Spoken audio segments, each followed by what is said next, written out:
Hey, everybody. It is Friday, November 17th. You're listening to the Mo News Podcast. I'm Moshe Wanunu. And I am Jill Wagner. This is the place where we bring you just the facts. And we read all the news and read between the lines so you don't have to. Jill, officially now, the congressional seat representing your district will be open next cycle, with George Santos saying he's not seeking re-election. Do you have any news to share with us today? I don't, but I've been trying to scroll on Twitter to see funny-ish reactions to this. Of course, Santos finally announcing that he's not going to run for re-election. Richie Torres, who is a congressman from the Bronx, he actually... Right, a Democratic congressman who has really let George have it for the past year. And he's considered a friend of Israel and a friend of the Jewish people. So he wrote, "I will be the sole surviving Jewish gay Latino congressman from New York." there's only a reminder that George Santos made up a lot of aspects of his biography. Yes, including sort of being, he's like, I'm not Jewish, I'm Jew-ish, after he was called out on that. Anyway, we'll have more on the big ethics committee report that came out on him and what precipitated Santos saying, peace out. All right, let's get to some news here. The latest from the Middle East, where Israel continues to search Gaza's biggest hospital for traces of Hamas. Meanwhile, Moshe spoke to two people whose family is being held in Gaza. Plus, we certainly didn't expect this headline in 2023. Some Gen Zers are taking a second or maybe a first look at the attacks on September 11th and saying that they are sympathetic to Osama bin Laden, the mastermind of the attacks. Jill, we got 6 weeks left of 2023 and TikTok ain't done yet. We'll explain why this is a thing now. Meanwhile, Sean Combs' Puff Daddy Diddy, accused of rape and years of abuse. We'll tell you that story. Plus, the person who attacked Nancy Pelosi's husband found guilty. As we mentioned above, Congressman George Santos saying that he will not seek re-election. So what finally broke the camel's back? Stay tuned for how much campaign money he spent on Botox, Jill. And if it feels like you can buy absolutely everything on Amazon, add cars to the list. From cars to feet, walking has apparently plummeted in America. And it is Friday. Cheers to the freaking weekend, what we are watching, reading, and eating. Can't wait, Jill. Let's get through the hard stuff, and then we'll get you to the fun stuff. Okay, let's start with the Middle East. Israeli troops for a second day on Thursday searched Al-Shifa hospital in the north for traces of Hamas. They displayed what they said were a tunnel entrance near a hospital building and weapons found in a truck inside the compound. The Israeli military is still in search of the central Hamas command center that Israel has said is concealed beneath the complex. They argue that Hamas had a several weeks heads up to help cover their tracks. Israel has been under intense pressure to bolster its longstanding claims that Gaza's hospitals, Al-Shifa in particular, serve as Hamas hideouts. It comes as President Biden called the Hamas use of the hospital a war crime on Wednesday. Israeli Prime Minister Benjamin Netanyahu telling CBS Israel had, quote, strong indications that some of the hostages were being held at Al-Shifa hospital, citing it as one of the reasons that Israel's military entered the hospital. However, he said, if they were there, meaning the hostages, they were taken out. It is now believed that they have moved south. Netanyahu telling CBS that Israel has intelligence about the hostages, but adding that, quote, the less I say about it, the better. And it comes as the body of a 65-year-old Israeli hostage, Judith Weiss, was found on Wednesday near the Al-Shifa hospital. The IDF says the body was recovered after Israeli forces searched the area. Weapons were found in the building where her body was found. The IDF believes the kidnappers escaped before the soldiers arrived. Her husband was also considered missing for many days following the attack on October 7th until his body was eventually identified. Okay, Moshe, so you spent part of the day on Thursday with family members of a couple of the Israelis who were kidnapped.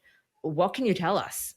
Jill, some really emotional and powerful stories. Keep in mind, these family members haven't heard anything about their loved ones now for 40 plus days. I spoke with Effie Yahalomi. She's actually an Israeli who lives in Portland, Oregon. Her brother, Ohad, and his son, her 12-year-old nephew, Eitan, were kidnapped.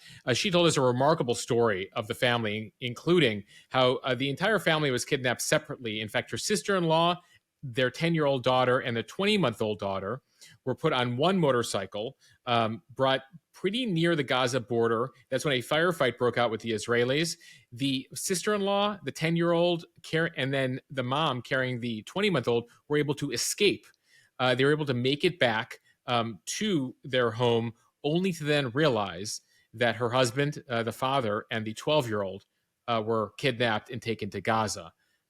I also heard from a man, Rotem Cooper, whose 84-year-old father has been held for 41 days.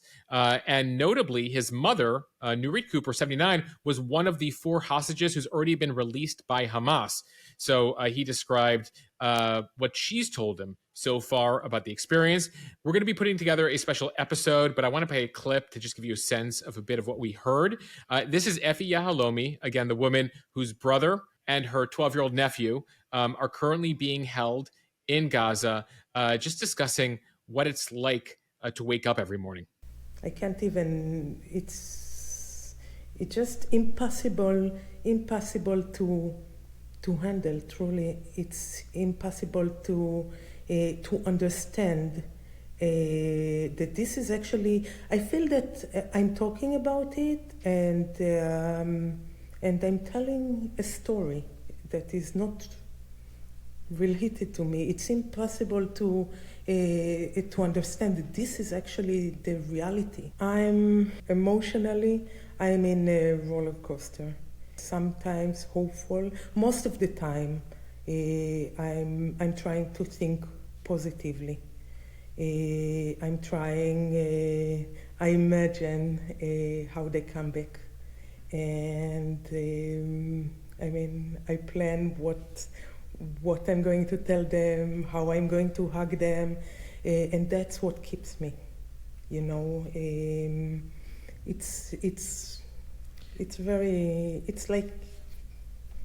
It's like hell.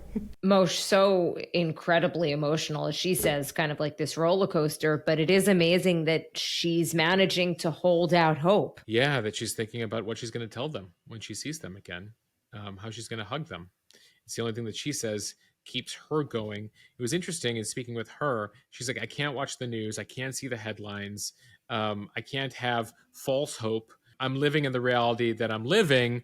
And then the other gentleman we spoke to, who again we'll have in a longer podcast, was like, I'm obsessively watching every single headline that is happening. So everyone reacting to this war and the fact that they have loved ones being held hostage, reacting in different ways, all processing it differently. So stay tuned for these interviews, plus an additional interview that we're hopefully doing in the next day to tell you a bit of their stories. In the meantime, Jill, back to the latest from the region. The Israeli military says it has largely consolidated control now of northern Gaza, though fighting there continues. The defense minister saying this week the ground operation will now include both northern Gaza and southern Gaza. They're saying they will strike Hamas wherever it is. They did not give a time frame, though, on a potential operation, larger operation in the south. The Israelis on Thursday dropped leaflets in the southern part of Gaza. Down there in the town of Khan Yunis, they asked Palestinians to evacuate that town. Keep in mind, a lot of Palestinians from the north have evacuated to Khan Yunis, so now they're having to figure out where to go next. Most of Gaza's population, about 2.5 million people, are now crowded into the southern half of the Gaza Strip. About 1.5 million people have had to leave their homes for various refugee camps, UN facilities across the south. The big question now is, if the Israeli operation moves south, that's when they now believe the hostages have been taken, and there's still some Hamas fighters down there. It's not clear where these refugees would go. Egypt continues to block any mass transfer of refugees into Egyptian territory on the southern border there. The Israeli military calling for people to move to the safe zone of Mawasi. That's a town on the coast there in Gaza, where they believe humanitarian aid can be delivered. The head of UN agencies and international charities on Thursday rejected the creation of a safe zone in Mawasi, saying that concentrating civilians in one area was too dangerous. But as the fighting continues and starts to wrap up here in the north, the big question is, what will happen to the south? Where do the people go, given that Hamas has moved down there? And it appears that that's where the hostages are as well. Notably now, the Los Angeles Times is the first American paper that has come out to call for a ceasefire. And they were noting exactly what you were just mentioning, that Israel had told Gazans to move south. Now they say Israel is signaling that it will step up its assault in southern Gaza, into which much of the territory's population of more than 2 million have crowded in response to the warnings to flee the north. They will not be permitted to enter Egypt on Gaza's southwestern border, and they could not enter Israel. They are trapped. So the LA Times, again, just pointing to just this humanitarian crisis and all of the lives lost as a call for ceasefire. Yeah, though at the same time, the American government standing by Israel here, saying now is not the time for ceasefire. Ceasefire will benefit Hamas. And so the war continues until they're able to do the damage they need to do to the Hamas terror group. All right, and also a quick follow-up to a story we mentioned last week. The Ventura County Sheriff's Office has made an arrest in the death of 69-year-old Paul Kessler, a Jewish man who died after an altercation with a pro-Palestinian demonstrator in California.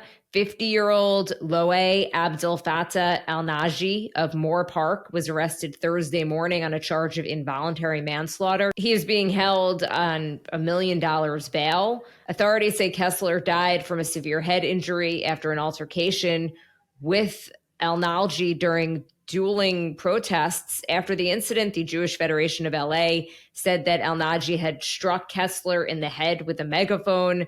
Al-Naji, by the way, is a computer science professor at the community college Moore Park College. Investigators are continuing to ask that anyone with video of the incident reach out to them. Yeah, so it appears here with the charges of involuntary manslaughter that Al-Naji didn't intend to kill Kessler, but in striking him, obviously that led Kessler to fall to the ground, injure his head, and then die of those injuries, hence the involuntary manslaughter charge. All right, file this under a story that we never thought that we would be reporting. 2 decades after the attacks on September 11th, in which nearly 3,000 Americans were killed, a whole bunch of young Americans say that Osama bin Laden's rationale for those attacks was right.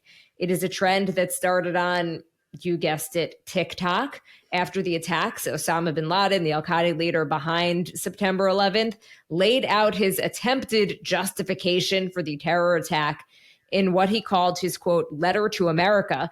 As a reminder, on September 11th, Islamic fundamentalists hijacked commercial airplanes and flew them into the World Trade Center, the Pentagon, and then passengers brought one of the other planes down in a field in Pennsylvania.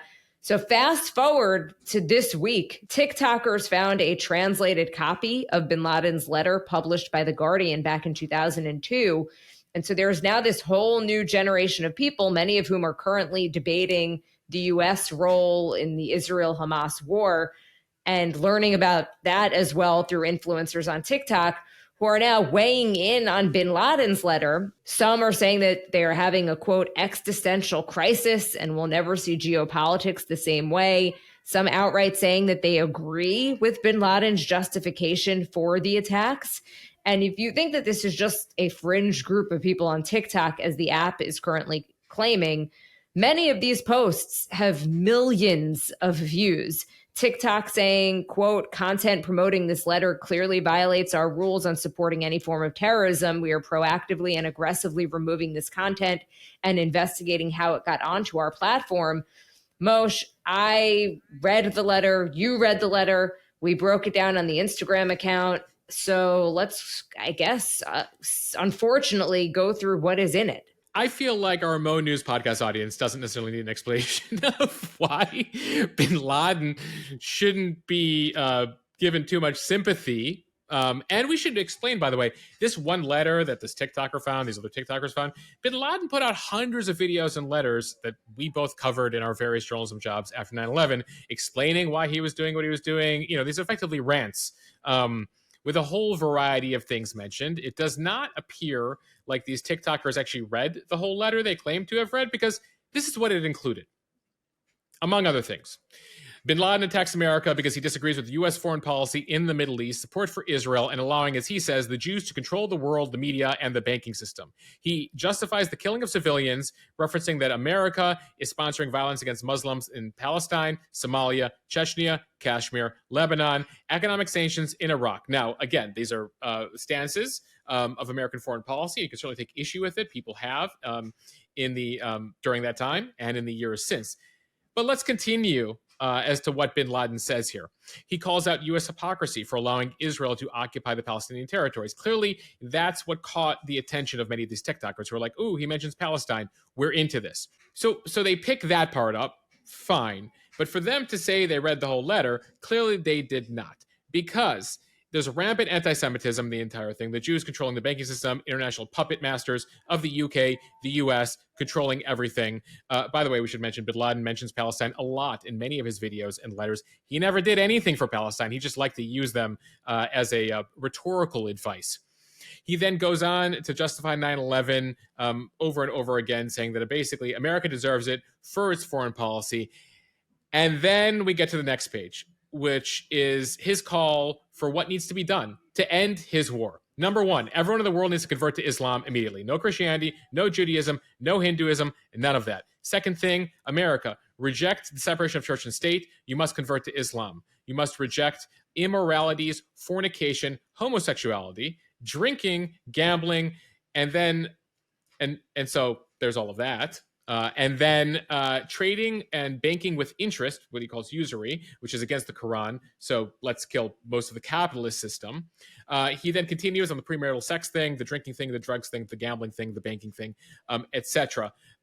So I don't feel like people got to that part. Keep in mind, of bin Laden's views, India doesn't deserve to be a Hindu country. There should be no Jews, nobody of any faith. Also, women's rights, what a crock. That the U.S. Has this sense of equality. There are roles. That's all in this letter, Jill. So it does not appear, again, like the TikTokers, they might have glommed on to the Palestine stuff without reading the rest of it. And a lot of people noted that the TikTok videos all are the same. That's a thing on TikTok. You try to you have something called the hook at the top of the video, being like, stop what you're doing, guys, and read this letter. And so that tends to get more views. So everyone's like, were they reading from a script? I'm like, no, it's just that if one video is trending, people tend to mimic it. And Moshe, TikTok is quick to say, look, this letter also spreading on other social media platforms. It is notable, though, that it took off on TikTok. I often quote Scott Galloway on the podcast here, our friend of the pod, who doesn't know he is a friend of the pod. But this is something that he has been predicting for months, not specifically bin Laden's letter. I don't think anybody could have predicted that. But he had been saying that the biggest threat from TikTok is that you've got the Chinese government in a position where they could weaponize the platform, putting a gentle thumb on the algorithm, for example, to shape the minds with content critical of America, capitalism, or anyone who's really detracting from China. This has been a criticism in terms of the Israel and Palestinian coverage as well, that it has heavily favored a pro-Palestinian message. But this is a problem. Yeah, I mean, this is what critics will say happens when a foreign adversary controls a highly influential social media platform, especially among youth in your country, right? During the Cold War, would we have allowed the Soviet Union to control, a major media outlet that got to the youth of America? So again, there's no specific evidence here of what China is up to, but still notable that this is something that leads a certain portion of the American population to be critical of America, reinforcing, the Chinese goals here. But I think what we have is a few different things happening. One, and this is a note I got from one of our Mo News followers. This is a generation, Gen Z, that is trying to get all the facts about things. They want to feel like they're doing the research. They don't feel like they've gotten the whole picture. They want to make their own conclusions. They want a deeper understanding of historical events and how we got to where we got now. So effectively, you see them, generally speaking, rebelling against previous narratives, whether it's the founding of America, other foundational things of this country. And certainly, you could look back on our education and say that, certain things are sort of glossed over, right? Things that are negative about this country are glossed over. So I think this reinforces their kind of like, well, we were told one thing and it turns out to be something else. So they're disavowing the narrative. They want to get at what the truth is here. The issue for them is that in this case, like, certainly you can look back on American foreign policy and say there have been many, many faults, right? In fact, some of the criticism that bin Laden has, and, I'm not going to say they agree on many things, but his criticism of, like, for example, our policy in Iraq, do you know who else was criticizing that? Donald Trump. Do you know who else was criticizing that? Bernie Sanders. So this is a rare case where Bernie Sanders, Osama bin Laden, and Donald Trump agree on something. My point is this, for a generation, Gen Z, that's so hyper-focused on apparent hypocrisy, opposing the oppressor, they're losing sight of the forest for the trees here. And again, seeing a point in a bin Laden letter, clearly that's going viral, and losing sight of the larger context in their pursuit of the truth. They're missing the larger truth. Look, 9/11, not so long ago. We were both around. It's seared into my memory. We're old, Jill. We're old. But we're not talking about something that happened 100 years ago, which isn't even that long ago. This is something that literally happened 22 years ago. I know for me personally, I've mentioned it on this podcast, my husband's best friend in the world was killed in one of the towers. My two uncles spent 24-hour shifts on the pile looking for survivors. This is personal. There's just part of me that last night was watching just the glibness of some of these people who were reading this letter and now thinking they've got it all figured out, that just wanted to turn around and say, like, show some respect. I mean, come on. 3,000 of your fellow countrymen were killed.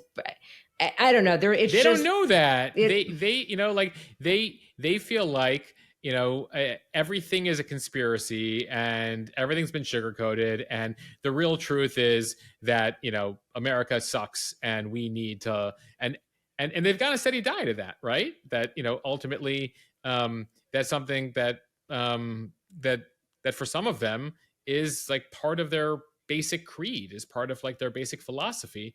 And so this reinforces their larger philosophy. And by the way, we shouldn't be surprised by this, right? Many of them are just coming fresh off of justifying the Hamas attack, murdering civilians, right, as part of a larger cause. And so as far as they're concerned, there's no such thing as terrorism. Terrorism's a bad word. You can't call them a terrorist. That's really mean to them. They have a cause and they're fighting Western aggression and Western oppression. And, I might disagree with their tactics, but I understand why they did what they did. And that rationalizing of terrorism is a concerning trend, right? All as part of being kind of a larger wokeness, right? A larger like, well, we need to understand the underlying reasons. And sometimes murder is murder, folks. There's no way to justify it. But that's sort of where we stand. And the larger question, as we brought up, is what is the role of TikTok? And how is it being manipulated? Or is that just the algorithm right now in terms of the way things are going viral? And, that remains to be seen. And there's a certain level of transparency we just don't have into that app. As we all live on Native American land. Oh, well, Jill, that's another podcast. Time now for the speed read from the New York Times. Sean Diddy Combs, the producer and music mogul, sued in federal court on Thursday by Cassie, an R&B singer once signed to his label. She accused Combs of rape and of repeated physical abuse over about a decade. A warning now, some of what she describes is extremely graphic. So if you're listening with kids, you might want to skip the next minute or so. In the suit, which was filed in federal district court in Manhattan, Cassie, whose real name is Cassandra Ventura, and who had long been Combs' romantic partner, says that not long after she met him in 2005, when she was 19, he began a pattern of control and abuse that included plying her with drugs, beating her, and forcing her to have sex with a succession of male prostitutes while he filmed the encounters. According to the suit, in 2018, near the end of their relationship, Combs forced his way into her home and raped her. Ms. Ventura also saying in a statement, quote, "After years in silence and darkness, I am finally ready to tell my story and to speak up on behalf of myself and for the benefit of other women who face violence and abuse in their relationships." Yeah, in response here, a lawyer for Diddy, Combs, Puff Daddy, Sean Combs, says he vehemently denies these offensive and outrageous allegations. For the past 6 months, Mr. Combs has been subjected to Ms. Ventura's persistent demand of $30 million under the threat of writing a damaging book about their relationship, which was unequivocally rejected as blatant blackmail. Despite withdrawing her initial threat, she has now resorted to filing a lawsuit riddled with what they call are baseless and outrageous lies, aiming to tarnish his reputation and seeking a payday. A lawyer for Cassie, Cassandra Ventura, said the parties have spoken before the suit was filed, and they claim that Combs actually offered Ventura 8 figures, tens of millions of dollars, to silence her and prevent the filing of this lawsuit. She rejected his efforts. Jill, some remarkable stuff in this suit. It depicts him as a very violent person beyond the allegations of assault here. He says he asked her to carry his gun in her purse, and also talks in the suit, Jill, we talked about this in the Instagram feed, that he was responsible for blowing up the car of a rival suitor. Somebody, another rapper, had a crush on her. By the way, we now know who that is. Kid Cudi. He actually tells the New York Times, yep, that happened. My car was blown up back in 2012. So apparently, like, he's got, there's the terrible, horrific allegations as far as assault's concerned. He's blowing up cars. I mean, this sounds like a freaking gangster here. Kid Cudi again saying, it's true. My car was blown up in my driveway when I had a crush on Cassie. Want to mention Ventura's case, like other recent sexual assault lawsuits, being brought under the Adult Survivors Act. That is a New York law that lets people who say that they were the victims of sexual abuse file civil suits after the statute of limitations has expired. The 1-year window to bring cases under this law ends next week. So Ventura is saying with the expiration of New York's Adult Survivors Act fast approaching, it became clear that this was an opportunity to speak up about the trauma that she says that she has experienced and will be recovering from for the rest of her life. From NBC News, a federal jury on Thursday convicted the man who attacked Paul Pelosi, the husband of former House Speaker Nancy Pelosi, with a hammer during a break-in last year at the couple's San Francisco home. David DePape looked down and showed no emotion as the panel found him guilty of attempted kidnapping of a federal official and assault on the immediate family member of a federal official. The unanimous verdicts were reached by the panel of 12 jurors that deliberated for 8 hours. So DePape, who's 43, by the way, faces up to 50 years in prison when they do the sentencing. He's still on the hook for state charges as well, related to this invasion of the Pelosi home and then his assault of Paul Pelosi, who, by the way, was 83 years old at the time. He sustained a fractured skull in the hammer attack. Now, in this case, DePape never contested that he didn't break into the house. He said he totally did. But the defense here tried to narrow the argument, saying he never intended to kidnap anybody. They tried to get into specifics here, semantics, that he was merely there trying to get to another person, Nancy Pelosi. Now, you got a sense here from DePape and how he got into all this is basically QAnon conspiracy theories that he was rattling off. They actually put him on the stand to testify on his own behalf. He said his plan was to not do anything to Paul Pelosi, that was merely an accident, and he feels really bad about assaulting him with a hammer. His true plan was to get to Nancy Pelosi, have her admit her corruption. That would then get him to Joe Biden. He also apparently wanted to get to Hunter Biden, Adam Schiff, the former Attorney General Bill Barr, Tom Hanks, Bernie Sanders, and the California governor. That was his plan. Again, he never planned to do any of this to Paul Pelosi. It does not appear like that argument worked out very well, as the jury found him guilty and he faces 50 years in prison. But again, the scary thing here is, we tend to laugh off some of these conspiracy theories, but to people who clearly are not all there, they believe this stuff, and it led this guy to show up at the Pelosi house with a hammer. And get in. Which is another question about Capitol Police and the security that they have. From Newsday, my hometown paper, the House Ethics Committee on Thursday saying that it found substantial evidence that Congressman George Santos engaged in unlawful conduct and knowingly deceived campaign donors for his own personal financial profit. Shortly after that panel's report was released, Santos said that he would not be seeking re-election to a second term. He blasted the committee's report as a politicized smear. The bipartisan committee, in a 55-page report, said it planned to immediately refer its findings to the Justice Department. The report saying that Santos's conduct warrants public condemnation, is beneath the dignity of the office, and has brought severe discredit upon the House. The report accuses Santos of blatantly stealing campaign funds to pay for personal expenses, such as $1,500 in Botox treatments, $6,000 in items from high-end fashion brand Ferragamo, and $800 at a casino. Not what you typically donate campaign funds for. By the way, they didn't call it Botox; they called it aesthetic treatment on the forms. The committee here saying he deceived donors into providing what they thought were contributions to his campaign, but were in fact payments for his personal benefit. He's already facing 23 federal charges that are tied to his 2022 campaign. He pleaded not guilty to them. He's going to face trial for them next year. Although the report details unlawful conduct, the report doesn't actually talk about disciplinary recommendations, including expulsion. They said that would have taken a few more months here. But at the same time, the Ethics Committee chairman says, his name is Michael Guest, he plans to file an expulsion measure against Santos as soon as today. By the way, Guest is a Republican from Mississippi.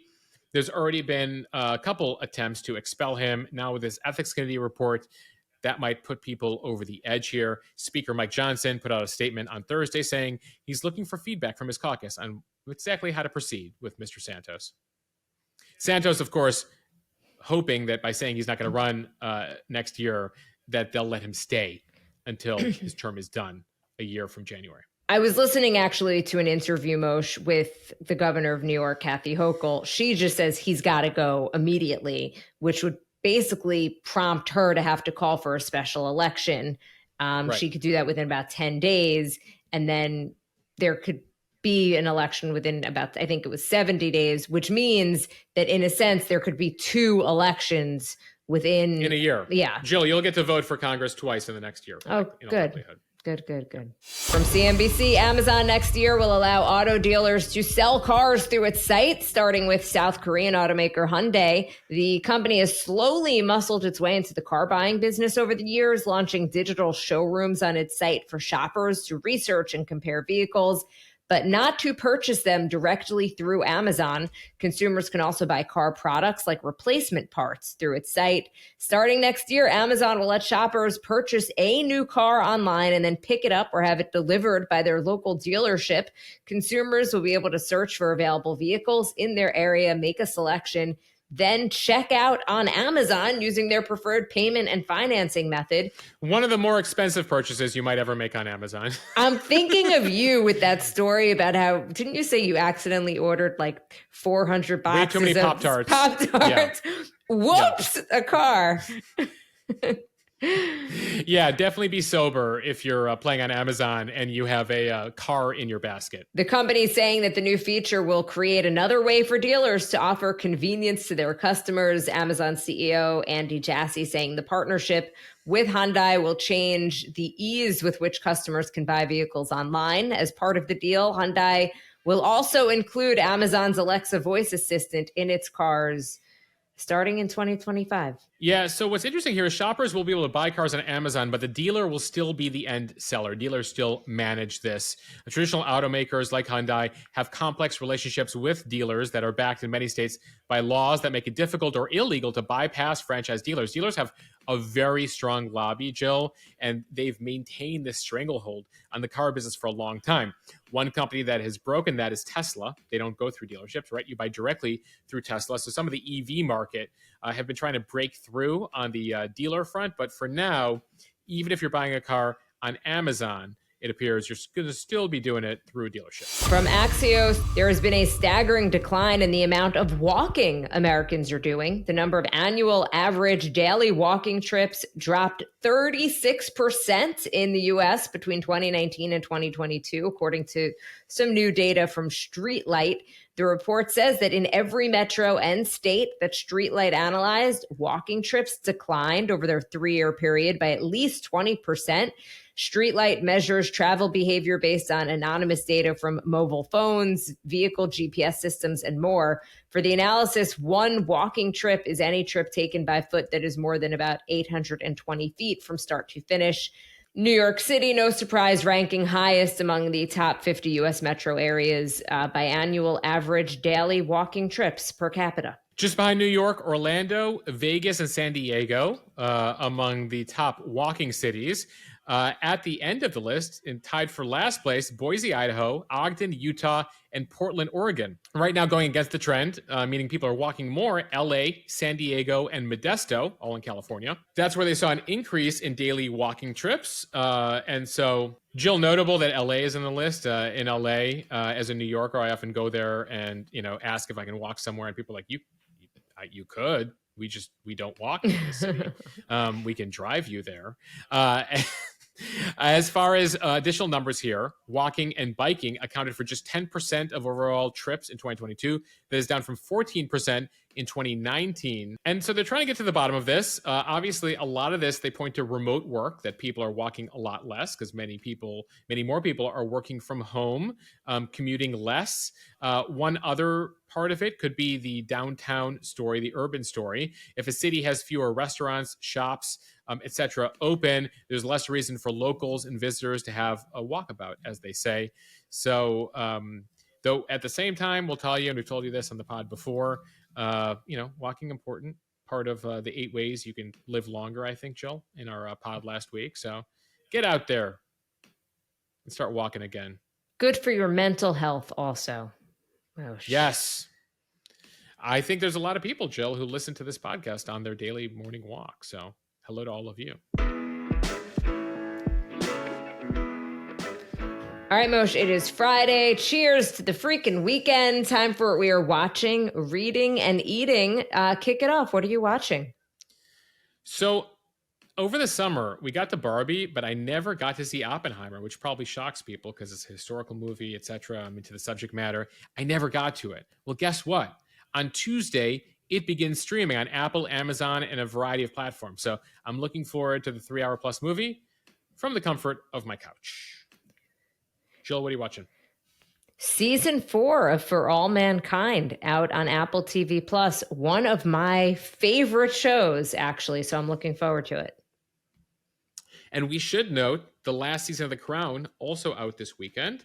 If you watch that drama, it's taken you from Queen Elizabeth when she was just a mere youngin', and now the final years are all about Diana and Charles, and it'll take you through Diana's death in 98 in this season. So looking forward to the conclusion of The Crown, and it's Netflix, which means they drop all the episodes together so you can just binge them this weekend if you want to. Jill, what are you reading? The newest book club pick, It Ends With Us by Colleen Hoover. I still have to purchase it. A quick search on Amazon describes it as a story of unshakable love and finding the strength to make the right choice in the hardest situation. And what about you, Moshe? Jill, another uplifting read. Tyranny of the Minority, Why American Democracy Reached the Breaking Point. Just interviewed Stephen Levitsky. He's one of the authors. He's a professor at Harvard who studied this, has studied failed Latin American democracies, and talks about some of the perils. And so I interviewed him about this book, and we'll be having that over on the Premium Pod in the coming weeks. All right, Jill, my favorite part. What are you eating this weekend? Moshe, we have been doing a lot of mini croissants, mostly from Whole Foods. We'll buy a big carton of them, and they're dangerous because they're small and packed with butter, and they're just so delicious. So everybody in the house is into them, including the baby. I want to be like, this isn't real bread. Don't get used to this. This isn't what all bread tastes like. It's just butter. It's just butter and dough. Yeah. What about you? Al has a cookbook called The First 40 Days Postpartum, and she made the peanut butter and honey Rice Krispie treats from that cookbook from the first 40 days, and they are delicious and addictive, and we've been crushing them in the past day. All right, everybody. We hope that you enjoy your weekend, whatever you are watching, reading, and eating. Thank you for listening to the Mo News podcast. If you like what you hear, share this with your friends. It will help us grow. Follow us and subscribe so you don't miss an episode, and review us in the App Store. See you guys on Monday.